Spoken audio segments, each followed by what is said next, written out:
Desde los estudios de NTC, este es Noticias 1.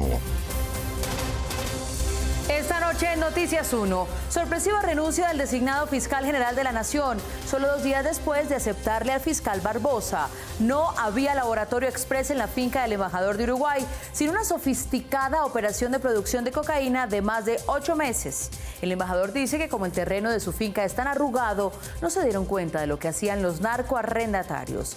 Vallecaucanos y el eje cafetero tendrán que pagar en su factura la construcción de una planta de gas para abastecer la termoeléctrica. El coronavirus cobró su primera víctima en África y amenaza a todo ese continente. Y en los deportes, Germán Arango. Mabel, el gran Nairo Quintana está de vuelta y estableció un nuevo récord de tiempo en el ascenso al Mont Ventoux en los Alpes de Francia. Ganó la tercera etapa del Tour de la Provence y podría darle mañana a su nuevo equipo, el Arkea Samsic, el primer título. Nairo está de vuelta. Nadie le gana a Juan Sebastián Molano en el embalaje. Hoy el boyacense ganó su tercera etapa en el Tour Colombia 2.1, que mañana terminará en el Verjón, en la carretera hacia Choachí.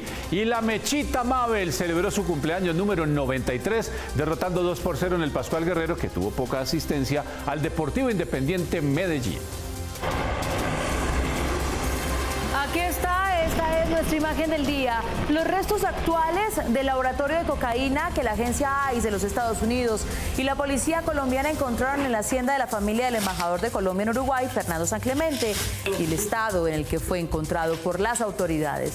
A menos de 300 metros de la casona de la hacienda, este produjo 250 kilos de cocaína en los 11 días que operó. La destrucción del laboratorio generó un incendio que apenas fue controlado ayer en la tarde y destruyó 2 hectáreas de vegetación en el páramo. De esta historia hablaremos hoy. Por la prensa libre y el derecho que todos ustedes tienen a la verdad, yo soy la Red Independiente. Presenta Noticias 1 con Mabel Lara y Germán Arango. Bienvenidos, les tenemos las mejores noticias del fin de semana. Iniciamos a 2 días de su posesión. El nuevo fiscal general enfrentó su primer tropiezo. El abogado que escogió para vicefiscal, es decir, su segundo, aceptó el mismo jueves, pero hoy renunció. Guillermo Gómez. Mabel, Juan Francisco Espinosa aceptó y agradeció públicamente la designación, pero esta mañana renunció en un trino, según dijo, por razones familiares. Hace apenas 2 días el abogado Juan Francisco Espinosa fue presentado por el recién elegido fiscal general Francisco Barbosa como su segundo de a bordo, es decir, como vicefiscal general. Es un gran honor para mí como fiscal general de la Nación tener un compañero de la valía del doctor Juan Francisco Espinosa a mi lado en estos 4 años. Bienvenido, señor vicefiscal. La presencia de Espinosa en la reunión de presentación era símbolo de su aceptación del cargo, pero adicionalmente, un trino que publicó confirmó que estaba dispuesto a asumir el importante puesto hace apenas 2 días, es decir, el 13 de febrero. Me siento muy honrado con la designación efectuada por el señor fiscal Barbosa. Asumiré con gran responsabilidad y compromiso patrio esta labor, todas mis capacidades al servicio de la Fiscalía en contra de la criminalidad. Sin embargo, ayer, cuando el fiscal Barbosa asistía a un evento en la Corte Constitucional, se publicó esta carta del expresidente Andrés Pastrana en la que objeta la presencia de Espinosa en la vicefiscalía, al menos en uno de los procesos que Pastrana pretende que se reabra en contra de Juan Manuel Santos por el presunto ingreso de dinero de Odebrecht a su campaña de reelección en 2014. Le solicito que para tal efecto se designe un vicefiscal ad hoc por razón de los recientes vínculos profesionales del hoy señor vicefiscal con personas que tendrán intereses relativos a la eventual investigación. Pastrana aludía a los cargos que Juan Francisco Espinosa tuvo en el gobierno Santos, en donde ofició como secretario jurídico del ministro de Hacienda Mauricio Cárdenas y en juntas directivas de entidades dependientes del mismo ministerio. La sorpresa llegó hoy, cuando Espinosa renunció antes de su posesión a ser el vicefiscal de Barbosa. Lo hizo por medio de un nuevo trino. Tras analizar en familia el generoso ofrecimiento del fiscal Barbosa, quiero anunciarles que he manifestado en la mañana de hoy mi decisión de no aceptar la vicefiscalía por razones estrictamente familiares. En el segundo párrafo de la carta de Pastrana se advierte que el expresidente Uribe también hizo parte de la denuncia para el eventual proceso Santos. Ambos exmandatarios ejercen notable influencia política en el gobierno Duque, del que hizo parte hasta hace poco el hoy fiscal Francisco Barbosa, pero este trató de deslindar la renuncia de Espinosa de la comunicación del expresidente Pastrana. A mí nadie a través de cartas o de manifestaciones me lleva a tomar decisiones. Llama la atención que Espinosa, además del gobierno Santos, también trabajó con el gobierno Duque desde su inicio como viceministro de las ministras de Justicia Gloria María Borrero y Margarita Cabello Blanco, y que el propio Duque lo nombró hace un mes como director de Migración Colombia. Nosotros vamos por las cabezas. Se dice que Espinosa tiene el respaldo del presidente Duque y también el de la influyente consejera Karen Abudinen. El misterio de su rápida aceptación y renuncia de la vicefiscalía no se ha resuelto, pero queda como el primer tropiezo del nuevo fiscal general. Señor fiscal, una pregunta. Fue una operación orientada por el Servicio de Inmigración y Aduanas de Estados Unidos la que condujo al hallazgo de un laboratorio de cocaína en la finca del embajador de Colombia en Uruguay, Fernando San Clemente, y la finca también de su familia. Se llama San Fernando y queda en Huasca, en Cundinamarca. En mayo del año pasado, el Servicio de Inmigración y Control de Aduanas de Estados Unidos, ICE, inició con la DIJÍN la investigación sobre una nueva organización de narcotraficantes conformada por antiguos capos que ya pagaron sus penas en Estados Unidos y regresaron a Colombia. La investigación que inició en Boyacá con inteligencia de la policía reveló que esa organización está construyendo laboratorios de cocaína en Casanare, Boyacá, Cundinamarca e incluso Bogotá. Tíralo. Aunque las autoridades tienen esta información gracias a fuentes humanas e interceptación de líneas telefónicas, apenas la semana pasada un grupo de ICE y la DIJÍN concretaron las coordenadas de un laboratorio en zona urbana de Huasca, Cundinamarca. El miércoles en la madrugada, las autoridades llegaron a este laboratorio instalado hace 8 meses y en el que, según información de inteligencia, durante solo los últimos 11 días se habían producido más de 250 kilos de alcaloide con destino a Europa y Estados Unidos. Las autoridades encontraron más de 6 toneladas de insumos químicos con los que se podrían elaborar hasta 2 toneladas de cocaína mensuales. También encontraron 10 kilos del alcaloide. Las autoridades se sorprendieron al confirmar que este complejo cocalero, ubicado a 5 minutos del municipio de Huasca, se encontraba en predios de la hacienda Aras de San Fernando, propiedad de Fernando San Clemente, embajador de Colombia en Uruguay. Es una propiedad que tenemos hace más de 45 años. Según la investigación, los trabajadores y vigilantes del laboratorio dormían en estas caballerizas de la finca y tenían fácil movilización gracias a un camino que llegaba directamente al sitio de producción del alcaloide. Esta es la casa principal de la finca San Fernando, ubicada a 300 metros del laboratorio de cocaína encontrado por la policía y que está ubicado en la falda de esta montaña. La información obtenida por inteligencia de la policía y el Servicio de Inmigración y Control de Aduanas de Estados Unidos, ICE, da cuenta de que este no es un laboratorio de cocaína express como se especuló el día del allanamiento, sino que hace parte de un complejo esquema del narcotráfico. Y a propósito, el embajador San Clemente, que ha intentado explicar que su familia es ajena al laboratorio descubierto en su propiedad, también se reveló en las últimas horas que participó en la asamblea de esta hace un año. Juan Fernando Barona tiene la historia. Mabel, según sus explicaciones, como el terreno es ondulado y estaba un bosque de pinos, el laboratorio no era detectable, aunque las imágenes muestran que quedaba a menos de 300 metros de distancia de la casona principal de la hacienda.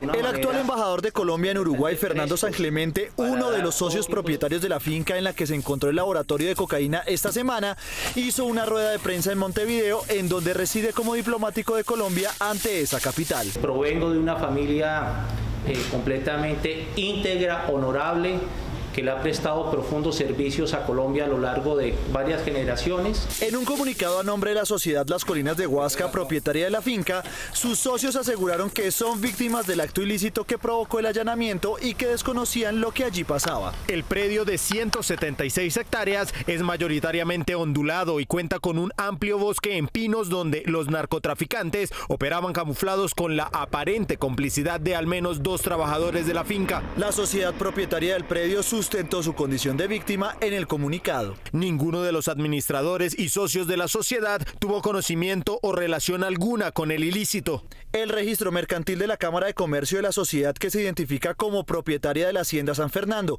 y que Noticias 1 obtuvo, da cuenta de que el embajador San Clemente presidió la más reciente asamblea de socios celebrada hace un año, en febrero de 2019. En una reunión extraordinaria, los presentes decidieron nombrar como representante legal al hermano del embajador, Gilberto San Clemente Alzate. El diplomático representó el 25% de las acciones que corresponden a la empresa familiar que lleva el nombre de su padre fallecido, el político conservador Fernando San Clemente Molina. Y al neutralizar el laboratorio en la hacienda San Fernando, la policía intentó incinerar sus químicos, pero las llamas consumieron todo el bosque, el que está cercano, y también amenazaron todo el ecosistema aledaño. Luego de que fuera localizado este laboratorio de cocaína en la hacienda San Fernando, propiedad del embajador de Colombia en Uruguay, Fernando San Clemente, la policía procedió a destruirlo, pero las llamas se salieron de control y se extendieron por estas montañas. Son bosques compuestos principalmente por vegetación nativa y por pinos, que ha generado pues de alguna forma que este incendio también se vaya subterráneo en algunas zonas. Las llamas, que se mantuvieron vivas por 3 días, fueron finalmente sofocadas por más de 170 hombres de la Defensa Civil, los bomberos, organismos de desastres y el apoyo de helicópteros de la policía. La temporada seca y las heladas fueron el combustible perfecto para que más de 12 hectáreas alrededor del complejo cocalero, ubicado en la finca de la familia San Clemente, fueran arrasadas por las llamas. Toda esta sumatoria de factores pues han generado que sea un incendio de complejidad, pero que afortunadamente y gracias a ese trabajo articulado lo hemos logrado contener en un tiempo, pienso que récord para la situación. Para extinguir las llamas originadas en este laboratorio de cocaína, ubicada a 300 metros de la casa principal de la hacienda San Fernando, el municipio de Huasca y el departamento de Cundinamarca debieron invertir recursos económicos y personal experto para evitar una tragedia ambiental mayor. Sí, faltó un poco de control, un poco de protocolos para poder desmantelar este laboratorio, ¿sí? Porque pues estamos en época de verano. Por cuenta del desastre natural generado por la destrucción de este laboratorio, iniciará una investigación para establecer el grado de responsabilidad de quienes realizaron el procedimiento. Ya entraremos a revisar todos los protocolos también jurídicos para determinar quiénes son los responsables. El lunes se llevará a cabo un consejo de seguridad en Huasca en el que se iniciará una investigación sobre este incendio. El ejército respondió a la amenaza de muerte del ELN a los vecinos de sus zonas de influencia que transitan por las vías, con un despliegue de fuerza que logró frenar sus intenciones en varias partes del país. Carlos Cárdenas. Mabel, el despliegue militar continúa en Chocó, Cesar, Antioquia, Magdalena Medio, Cauca, Valle del Cauca y norte de Santander. 38 horas completa el paro armado del ELN. En la vía Ocaña Convención fue abandonado un vehículo cargado con al menos 20 kilos de explosivos en el puente La Ondina, supuestamente dejado ahí por el ELN. En un tramo de la vía Cúcuta-Bucaramanga, tropas de la segunda división del ejército entraron en combate contra hombres de esa agrupación guerrillera. Unos bandidos del ELN atravesaron 2 furgones, trataron de primero, los hurtaron, los marcaron con letreros alusivos al ELN, pretendían cargarlos con explosivos. Hubo un enfrentamiento, estamos en este momento en proceso de dar con su captura. En Arauquita, Arauca, le encontraron 2 sistemas de lanzamiento de cilindros explosivos en la vereda Porvenir.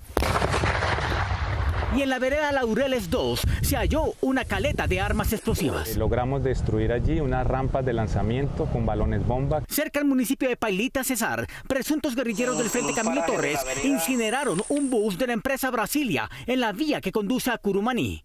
Miren, ahí están las mulas devolviéndose también.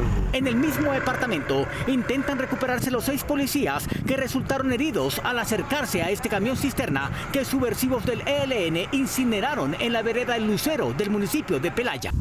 Incineraron una mula y al bus le dispararon. En el Cauca, presuntos hombres del Frente José María Becerra del ELN abandonaron cilindros de gas y una bandera de su organización en la vereda Adorotes, municipio de Mercaderes. Colocaron también un letrero, una pancarta, un cilindro. Llegamos al punto porque tenemos esa reacción.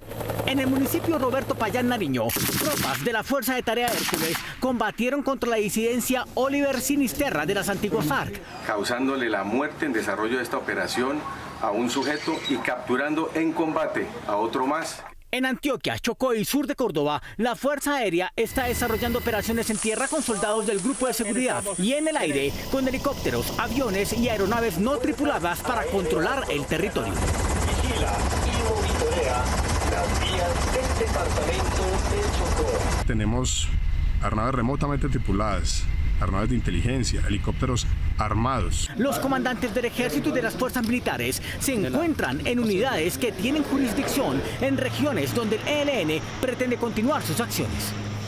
Las víctimas que esperaban una confesión en la declaración del general Mario Montoya ante la JEP se sintieron insultadas en la primera sesión y fueron a la segunda. No entienden por qué a ellas les cobran por el cementerio de sus hijos, pero a nadie por la muerte de ellos. Los detalles de lo que el excomandante del Ejército, general Mario Montoya, dijo en la diligencia de contribución voluntaria a la verdad, que se llevó durante miércoles y jueves pasado en la JEP, fueron narrados por las víctimas del Estado.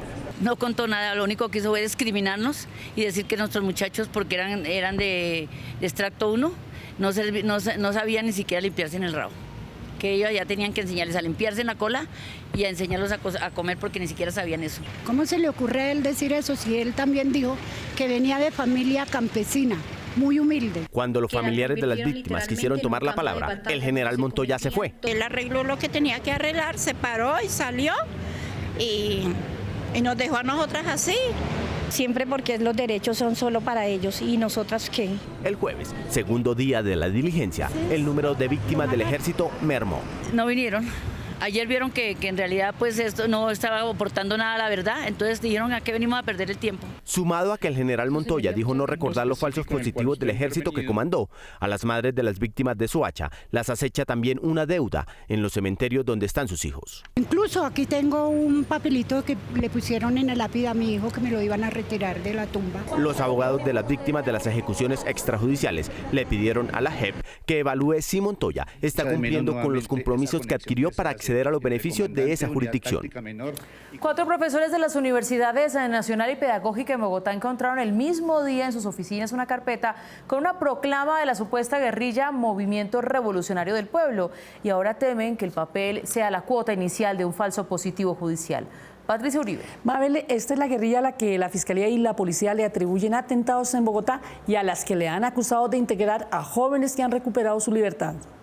3 profesores de Sociología de la Universidad Nacional y 1 de la Pedagógica de Bogotá denunciaron que sus nombres fueron utilizados en un documento del Movimiento Revolucionario del Pueblo MRP, señalado de ser el autor de los atentados contra el Centro Comercial Andino y entidades financieras entre 2017 y 2018. Entre los académicos está Miguel Ángel Beltrán, absuelto por la Corte Suprema de Justicia en 2016 de los delitos de rebelión al establecer que no había pruebas que lo vincularan con las FARC. Una forma de generar miedo, de tratar de silenciarnos. Beltrán, como sus colegas Rosenberg Ariza, Nubia Ruiz y Renan Vega, dijeron que se trata de un montaje judicial. El objetivo es que nosotros aparezcamos como autores o coautores del mismo documento. Señalaron que todo comenzó cuando el pasado 27 de enero llegó un sobre de Manila a la oficina 111 de Sociología del profesor Rosenberg Ariza, que fue dejado por debajo de la puerta.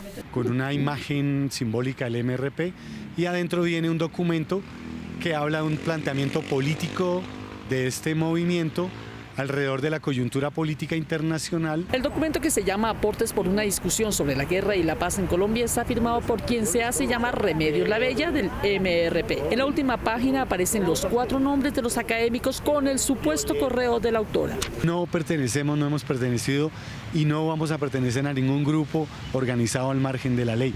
Nos quieren vincular con estas organizaciones y nuestro trabajo es un trabajo estricta y eminentemente académico e investigativo. Lo que nos preocupa fundamentalmente, porque a partir de allí se puede hacer todo tipo de montajes, todo tipo de interpretaciones. Noticias 1 estableció que el documento aparece en el Centro de Documentación CEDEMA de España, creado desde 2005 para divulgar información de organizaciones guerrilleras en Latinoamérica. CEDEMA dijo que el documento fue publicado en agosto de 2018 por el grupo MRP y que el único autor era alias Remedios La Bella. Aparecen firmados exclusivamente por Remedios La Bella, no aparece ningún otro autor. Es necesario no guardar silencio. La denuncia ya está en manos de la Fiscalía y los catedráticos creen que posiblemente este documento fue bajado de internet y manipulado para hacerlos ver como integrantes de un grupo clandestino armado. Previendo que en 4 años haga falta gas para generar energía en el sur de la región pacífica, la Unidad de Planeación del Sector propone que los usuarios de este sector subsidien el que sería necesario en ese momento. Juliana Ramírez. Mabel, es un cobro que le correspondería pagar a los usuarios del Valle y el Eje Cafetero y que en sus actuales consumos sería de unos 1.500 pesos más en su factura. A diferencia de la sobretasa que se está cobrando en las facturas de energía de todo el país para salvar económicamente a Electricaribe, ahora algunos colombianos tendrán que pagar la puesta en marcha de la planta regasificadora del Pacífico en Buenaventura a través de su recibo de gas. No sería todo el país de acuerdo, digamos, con los números de abastecimiento que tenemos nosotros. No son los usuarios del suroccidente, ahí están los usuarios del Valle, del Eje Cafetero, del centro del país, en proporción digamos, decreciente en la medida que se alejen de la fuente de suministro. Para el colombiano es mejor reconocer ese respaldo con gas natural y no con diésel. Con base en las expectativas declaradas de los productores de gas, la Unidad de Planeación Minero-Energética evidenció un posible desabastecimiento de gas para 2024, año en que deberá ser importado para generar energía. Un usuario hoy en día puede estar pagando 40, 50 mil pesos mensualmente. Un usuario de estrato 4, 40, 50 mil pesos. Esto puede ser 1,50 pesos por metro cúbico. 1,50 pesos por metro cúbico, que vienen siendo más o menos 1.500 pesos. Imagínate el contrasentido, que una planta para importar gas sea pagada por los consumidores del gas nacional. Los colombianos tendrían que pagar alrededor de 50 millones de dólares anuales en el recibo. El gremio considera que la propuesta de financiación podría recaer menos sobre el usuario si se reestructura para que las termoeléctricas paguen más por la infraestructura y no solo el 35% estimado. En la medida en que ellos mismos reconocen que el sector térmico del interior puede respaldar o puede utilizar hasta el 66% de esa nueva capacidad, pues deberíamos aumentar ese porcentaje del 35% que ellos proponen y aproximarse a ese 66%. El proyecto, que saldrá a licitación en el primer trimestre de este año, contempla una planta y un gasoducto que conectará con Jumbo Valle del Cauca. Naturgas alerta que la remuneración de la infraestructura empezaría a realizarse aunque no esté operando en forma simultánea los dos. Enterado de que el abogado que viajaba por las cárceles del país en busca de quien lo encartara judicialmente había cambiado de abogado antes de su imputación por manipulación de testigos, el senador Cepeda pidió que lo detuvieran y el defensor de este se sintió coaccionado. Eduardo López Júquer. Mabel, Iván Cancino dice que la solicitud de Cepeda, quien es víctima en el proceso, es una amenaza para su ejercicio como abogado.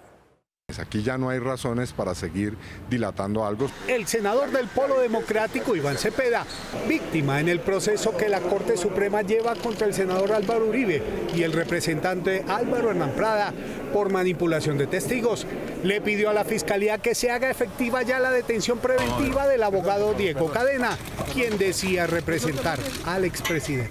Tanto por la gravedad de los cargos que le va a imputar la Fiscalía, como también por el hecho de que existe el riesgo, bien sea de que él se evada.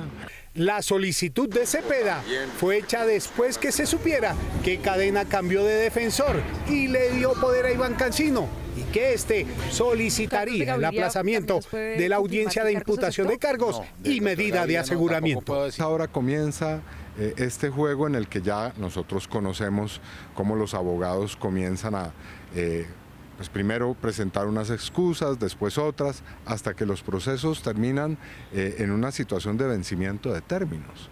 Al advertir que el cambio de defensor puede tratarse de una estrategia para dilatar el proceso, el congresista Cepeda solicitó también que se investigara a Cancino. Que verifique si las razones que está alegando el nuevo apoderado de Cadena son ciertas.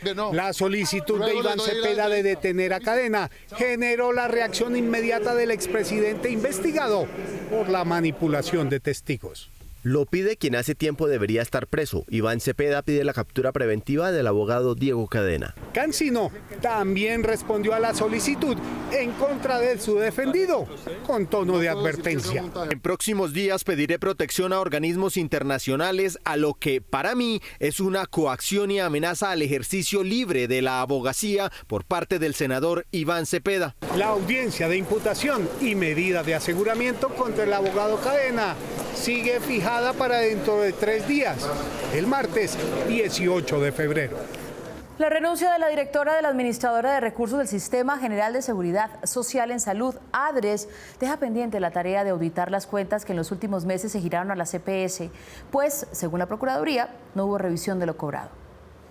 Ayer renunció Cristina Arango, directora de la ADRES, en medio del lunar, que significa que desde abril de 2018 no se auditan las cuentas de la EPS, como lo contó Noticias 1 hace mes y medio. Desde esa fecha, las EPS han radicado recobros por 9 billones de pesos y les han pagado 7 billones de pesos. Porque aquí estamos pagando a través de la modalidad de giro directos recursos que no tienen ningún tipo de recursos por recobros que no tienen ningún tipo de validación, lo que puede poner en riesgo también los mismos dineros de la seguridad social, eventualmente puede haber algún tipo de fraude. En este contexto, a la Procuraduría le preocupa la puesta en marcha del esquema del punto final, en el que el gobierno Duque se comprometió a sanear las cuentas del sector salud con un paquete de medidas para hacer más eficiente el gasto. ¿Qué es un esquema de punto final? Poner en ceros y sanear esas deudas que tiene el ADRES con toda la red hospitalaria, en lo que es la deuda no POS o no PBS. Y esa fue una de las banderas nuestras en campaña. El acuerdo de punto final inició con mucho entusiasmo, pero infortunadamente no ha tenido los efectos que todos esperábamos. En primer lugar, porque no hay inyección de nuevos recursos. El año pasado simplemente hubo un descongelamiento de 2.7 billones de pesos que ya estaban incluidos en el presupuesto. El contratista encargado de hacer las auditorías a las EPS era Unión Temporal Auditores de Salud, que después de multas por incumplimientos por 11.000 millones de pesos quedó inhabilitado en diciembre del año pasado. Sin embargo, la ley le permite ceder el contrato, que nunca cumplió, y ya ofreció a la Unión Temporal Auditores y Consultores Integrales de Salud, Audiservi. Entonces esto se nos está convirtiendo en un círculo muy complejo. Noticias 1 supo que Improject, firma integrante de la Unión Temporal Auditores de Salud, comparte representante legal con Fidepros, firma que conforma la Unión Temporal propuesta para quedarse con el contrato de las auditorías. En manos del nuevo directivo o directiva de la ADRES estará la decisión. Y más cifras, el Transmilenio es más barato que el bus de México, pero más caro que el de Santiago, lo que indican los indicadores. El diario La República convirtió a dólares los precios del transporte público en buses de las capitales de la Alianza del Pacífico y el más caro resultó ser el Transantiago de Chile, seguido del Transmilenio, el Metropolitano de Lima y el Edomex de México. Esto indica que en el resto del continente no hay que pagarle el pasaje de tantos colados. Esto es lo que indican los indicadores. Indicadores. La crisis del coronavirus tuvo incidentes en París, donde se reportó la primera muerte. En Europa, los enfermos ya diagnosticados fueron evacuados de un crucero en Yokohama y ya el virus está en los países pobres. Camilo Galán. Mabel, tenemos el primer caso de virus en África. Hoy se reportó el diagnóstico de un caso positivo en el Cairo y aunque el paciente está aislado con otros 300 egipcios evacuados de Wuhan, se teme que su expansión por el continente sea difícil de evitar. Un turista chino que estaba hospitalizado en París murió esta semana y se convirtió en la primera víctima del coronavirus en Europa. Así lo dio a conocer hoy la ministra francesa de Sanidad. La víctima, de 80 años, era originario de la provincia de Hubei, capital de Wuhan.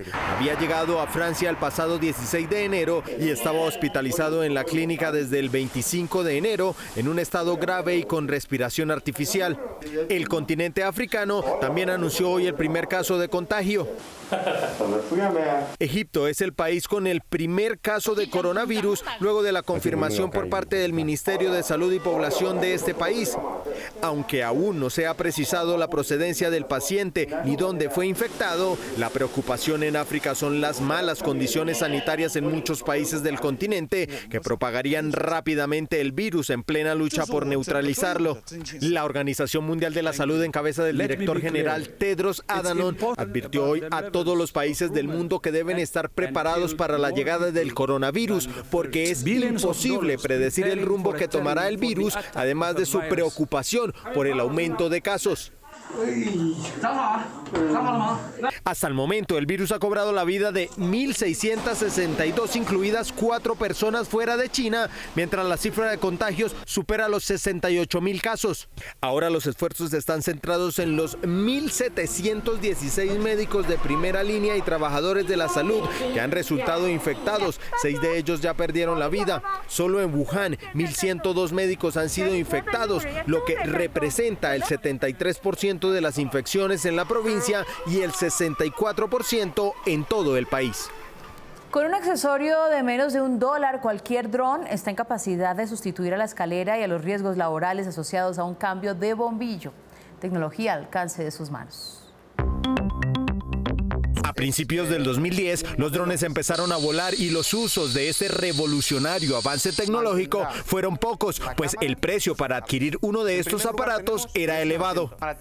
Ahora ver un dron es más común, adquirirlos es más fácil y los pilotos de estos aviones no tripulados han desarrollado destrezas que van más allá del motivo para el cual fueron creados. Este video que circula en redes sociales da cuenta de eso. Al dueño de este dron no le bastó que su juguete solo despegara y lograra imágenes espectaculares. Él decidió instalarle una pinza y darle un uso diferente, uno que evitara accidentes. Con la pinza adaptada y la destreza de sus manos, él puede poner y quitar bombillos de su casa, evitando subir a una escalera para alcanzar el plafón. Ingenio apoyado en la tecnología aérea. Y aquí estamos de regreso. Mientras la vicepresidenta Marta Lucía Ramírez sostiene que Colombia tiene demasiadas psicólogas, la presidenta de la Sociedad Colombiana de Psiquiatría sostiene que frente a la violencia, los niveles de estrés y la tasa de suicidio, Colombia es uno de los países de la región que no ha enfrentado sus tasas de suicidio desde el Estado. La afirmación de la vicepresidenta Marta Lucía Ramírez esta semana en Medellín en un encuentro con mujeres, en el sentido de que en el país hay más psicólogas y sociólogas de las que se necesita y que en su lugar las jóvenes deberían estudiar carreras relacionadas con ciencia y tecnología, despertó la molestia de varios sectores de la salud. Que si se enfocan en esas áreas del conocimiento van a tener mejores posibilidades profesionales que se siguen realmente en las áreas tradicionales, que son muy importantes, pero que tenemos ya demasiadas psicólogas, demasiados sociólogas, demasiada gente que estudió puericultura y que no les sirve. El Colegio Colombiano de Psicólogos reaccionó mediante un comunicado en que se dice que rechaza enfáticamente las afirmaciones de la vicepresidenta Ramírez. La psicología es una profesión que no se puede descalificar a partir del número de graduados. El único responsable del gran número de psicólogos profesionales existentes actualmente en Colombia es el gobierno nacional, que durante décadas aprobó los registros calificados para los programas de psicología. Los psicólogos dijeron además que las necesidades de atención psicológica a los colombianos son superiores a los cargos que hay para estos profesionales. No se puede desconocer que, entre otras, las necesidades de salud mental que enfrenta el país requieren ser atendidas por los psicólogos profesionales. La presidenta de la Asociación Colombiana de Psiquiatría, Astrid Arrieta, en una entrevista concedida al Espectador hace 15 días, también constató que la atención en salud mental de los colombianos es deficiente. Darle la espalda a una situación tan grave ha derivado en este problema de salud mental, suicidio, en un país que no es el más sano, que está mal adaptado, que tiene problemas de violencia de muchísimos años. La psiquiatra Arrieta afirmó que el Estado ni el Ministerio de Salud le dan importancia a esta área médica, a pesar de que fenómenos como el suicidio constituyen la segunda causa de muerte entre la población de jóvenes de entre 15 a 29 años. Y añadió que esto debería ser suficiente para que existiera un programa epidemiológico oficial. Colombia no solamente tiene selección profesional de Jiu-Jitsu, sino que será anfitriona de un torneo internacional que es clasificatorio a los próximos Juegos Mundiales.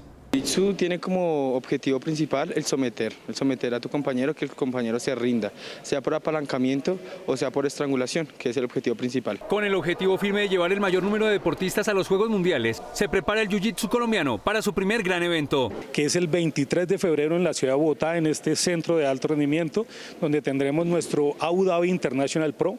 La delegación colombiana viene de brillar en México, tras la medalla de oro de David Abella y las preseas de plata de Kevin Cuervo y Madeleine Chocontá, en un evento con participación internacional.